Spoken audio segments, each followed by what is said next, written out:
श्रीम प्रयोग या श्रीम बीज प्रयोग अत्यधिक महत्वपूर्ण है और उसके लिए सबसे श्रेष्ठतम ग्रंथ यदि है तो वह श्रीम विद्या अर्चन पद्धति है।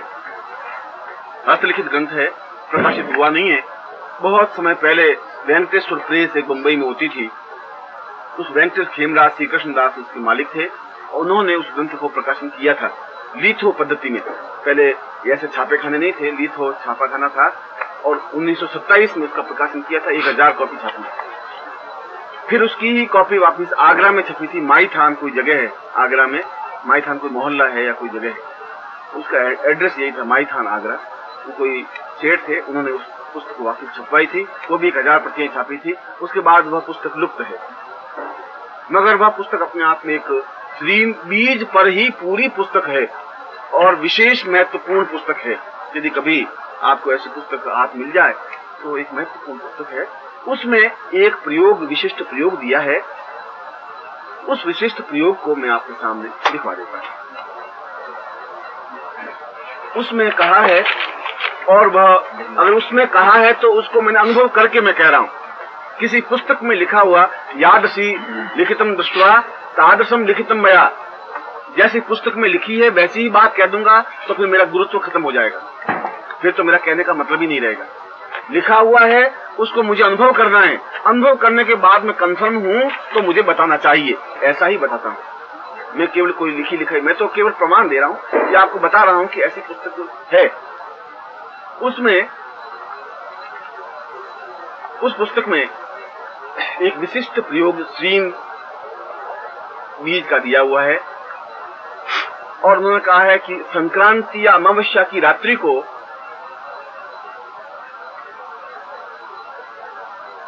किसी भी अमावस्या की रात्रि को लगभग 11 बजे से 1 बजे के बीच में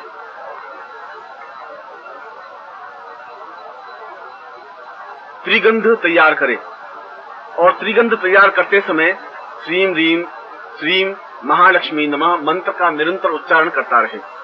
श्रीम रीम श्रीम महालक्ष्मी नमः, इसको बोलता रहे और त्रिगंध को निर्माण करे। त्रिगंध में कुमकुम, केसर और कपूर बराबर मात्रा में मिलाते हैं और फिर उसमें जल मिला करके स्याही की तरह तैयार करते हैं।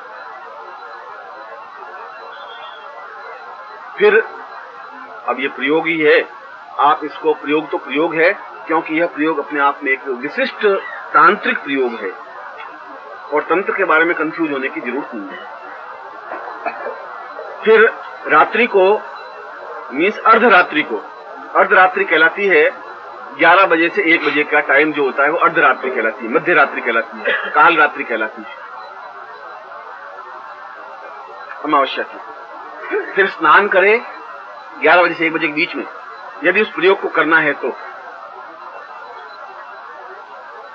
स्नान करने के बाद किसी वस्त्र को स्पर्श नहीं करे, यानी बिना वस्त्रों के स्नान करे, उसका कहने का अर्थ ये। और एकांत स्थान हो जहां आपको कोई देखे नहीं, आप भी किसी को देखे नहीं। पत्नी को पीर भेज दें, बच्चों को ननिहाल भेज दें, फिर इस साधना को आप कर सकते। स्नान करने के बाद आसन पर आकर के बैठ जाएं। शरीर पर किसी प्रकार का कोई वस्त्र या धागा नहीं हो और दक्षिण दिशा की ओर मुंह कर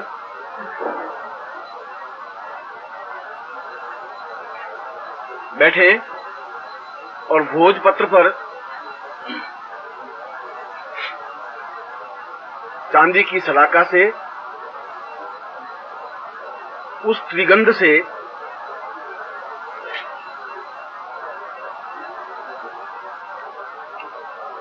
1008 बार श्रीम लिखें और प्रत्येक श्रीम पर एक बार श्रीम रीम श्रीम महालक्ष्मी नमः मंत्र का जप करें। एक बार मंत्र बोला श्रीम रीम श्रीम महालक्ष्मी नमः, फिर उस श्रीम को लिख दिया भोजपत्र पर। कुल 1008 लिखे। उसमें ऐसा कोई वर्तुलाकार नहीं, एक बीच में ही हो, ऐसा कुछ नहीं है, केवल 1008 बार लिखना है सिर्फ। मगर ये ध्यान रखना है कि 11 बजे से 1 बजे के बीच में सब काम समाप्त होना है। स्नान करने से लगा करके कंप्लीट काम होना है। ये और बता देता हूँ आपको। उसके बाद में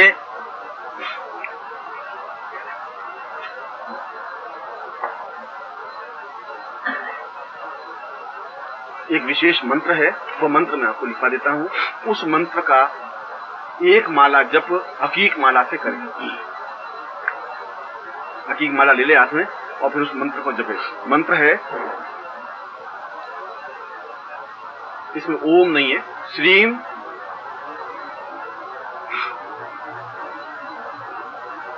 देवत्यै, श्रीम देवत्यै गंधर्व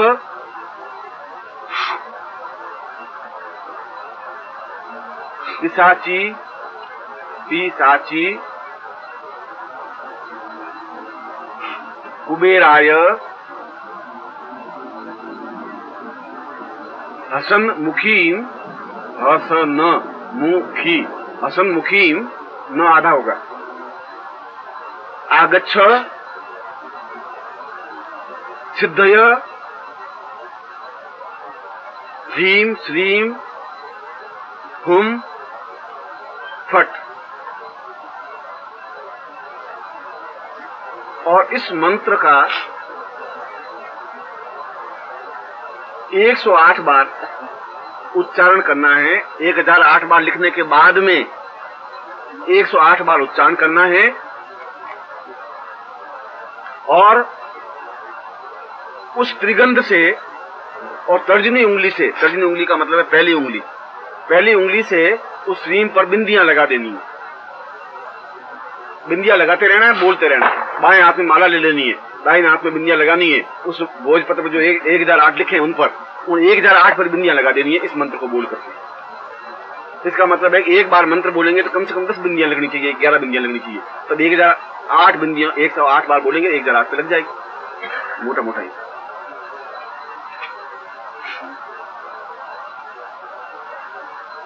और फिर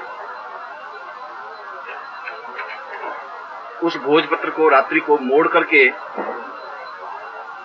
चांदी के ताबीज में पहले से बनवा करके तैयार रखिए। चांदी के ताबीज में डाल करके और उसको बंद करके और दाहिनी भुजा पर बांध दें और सो जाएं वहीं पर।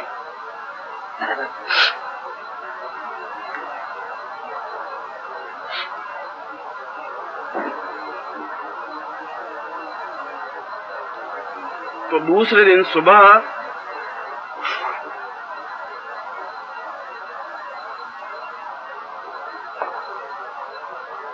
दोपहर का मतलब है करीब 12 बजे तक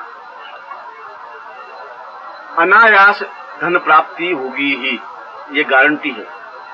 और विशिष्ट धन प्राप्ति होगी। ऐसा भी होता है कई बार कि सिरहाने भी धन मिल जाए, कुछ रुपए राशि मिल जाए, तो पिशाची साधना है।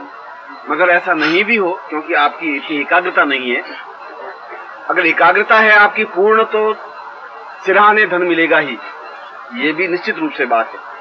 और यदि नहीं मिले तो चिंता करने की जरूरत नहीं है। दोपहर का मतलब है कि 12-1 बजे तक तो आपको अनायास धन प्राप्ति होगी ही। मार्ग में पड़े हुए रुपए मिल जाए, बटुआ मिल जाए, कोई आकर के दे दे, ऐसा कुछ भी हो जाए जहां आप सोचें कि आज तो 100 रुपए की बिक्री होती है तो एकदम से 2000 रुपए की बिक्री हो जाए, कुछ मिल जाए। मगर आप इस प्रयोग को आजमा लें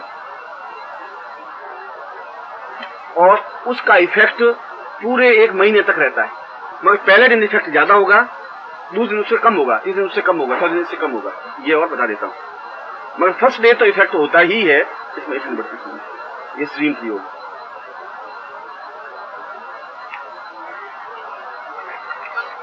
उस पुस्तक में ऐसा लिखा है कि आपकी महीने भर की आमदनी 1 दिन में प्राप्त हो जाती है। ये उसने हिसाब लगाया है कि आप महीने भर में 2000 रुपए कमाते हैं तो उस दिन आपको 2000 रुपए अनायास अनअर्न्ड बिना कमाए हुए कहीं न कहीं से प्राप्त होंगे ही।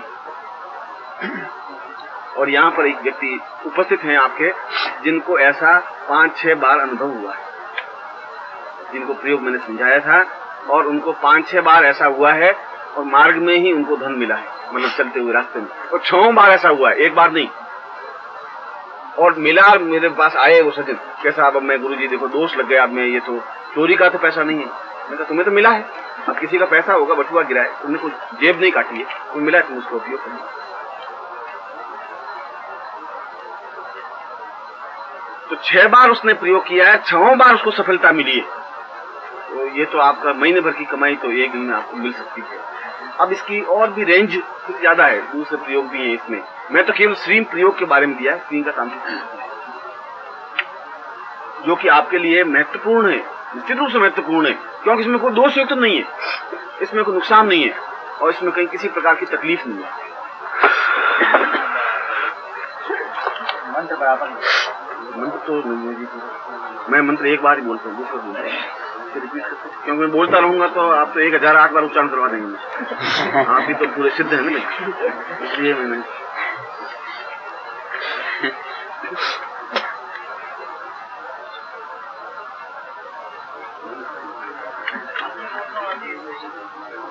है भाई हैं? नहीं, इसमें आसन कोई भी हो, नहीं हो तो भूमि पर बैठे, इसमें कोई चित्र की जरूरत नहीं है, कोई देवता की जरूरत नहीं है, कोई ध्यान की जरूरत नहीं है, बस इसमें एक हकीक माला की जरूरत जरूर होती है, क्योंकि हकीक से इफेक्टेड होगा, क्योंकि कुछ प्रकार के साधनों में हकीक, शुद्ध हकीक हो, वो बाएं हाथ से आप देते हैं। और ये प्रयोग मेरा आजमाया हुआ है, मेरा ही नहीं आजमाया हुआ, मेरे तो कई सन्यासी शिष्यों का भी आजमाया हुआ है। वो जंगल में करते हैं साधना, भिक्षा लेने जाते हैं, कोई व्यक्ति महाराज 2000 रुपए बस आज मुझे मिल गया, आप ले जाइए। महाराज 2 वोटी खरीद लेते हैं, मुफ्ती मारते हैं।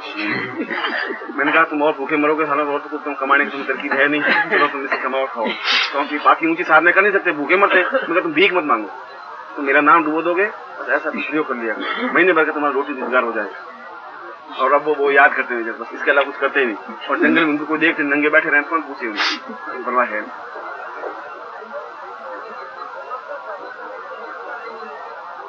शरीर पर कोई धागा होता ही नहीं है, इसमें कोई यज्ञोपवीत होता है, कोई कंदोरा होता है, कोई मौली होती है, कोई कलावा होता है, कुछ नहीं होता है। मेरी साधना में कोई दोष नहीं है, ये तो दिगंबरी साधना है, जैन साधना के निकट है। और जैन साधना में तो दिगंबरी साधनाएं सैकड़ों साधना, लक्ष्मी से प्रयोग इतने अधिक दिगंबरी साधनाएं है उनकी कि आश्चर्यजनक साधना है जैन साहित्य में। उसमें तो साधना है, साधनाओं का क्रम है, विशिष्ट प्रयोग। आज मैंने लिखने के बाद बोलते जाना, उसी दिन उसी समय, वो बस 2 घंटे में सब कुछ करना है। मगर इसका इफेक्ट होता ही है। कलयुग में साबर साधनाएं और तांत्रिक साधनाएं ज्यादा इफेक्टिव है। कलयुग है ना, कलयुग में इस प्रकार की साधनाएं, चंडी साधनाएं, गणपति साधनाएं। आज जो प्रयोग है आपका अर्णव प्रयोग है, पुत्र सुख प्रयोग एवं पुत्र पौत्र प्राप्ति प्रयोग संपन्न कराया जाएगा। और इसमें जलपात्र और अर्णव साध्य आपके पास होगा ही, आपको ले लीजिए।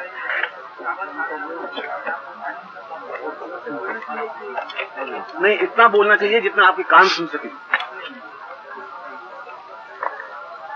अब की कभी होगा तो मैं साबर साधना का शिविर लगाऊंगा और मैं प्रयोग प्रैक्टिकल शिविर लगाऊंगा और आपको उसी समय करके दिखाऊंगा। आप ज्यादा प्रयोग कर नहीं पाएंगे, इसलिए मैंने इसको और गहराई में आपको नहीं दिया, उतना ही दिया है जैसे आपका गुजारा चल जाए। अवसर की चिंता नहीं करनी पड़े, बस उतना ही दिया आपको। भूखे आप मरे नहीं, अवसर की चिंता करें।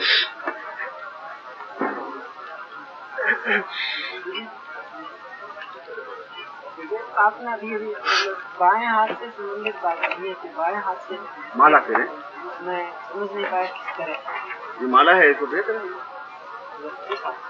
बायां हाथ, दाहिने हाथ से आप काम नहीं करें, दाहिने हाथ नहीं। मगर मेरी सलाह है कि आपको अगर सुविधाजनक हो तो इस प्रयोग को करें अवश्य, और पत्नी को कॉन्फिडेंस में ले लें, क्योंकि वो घबराए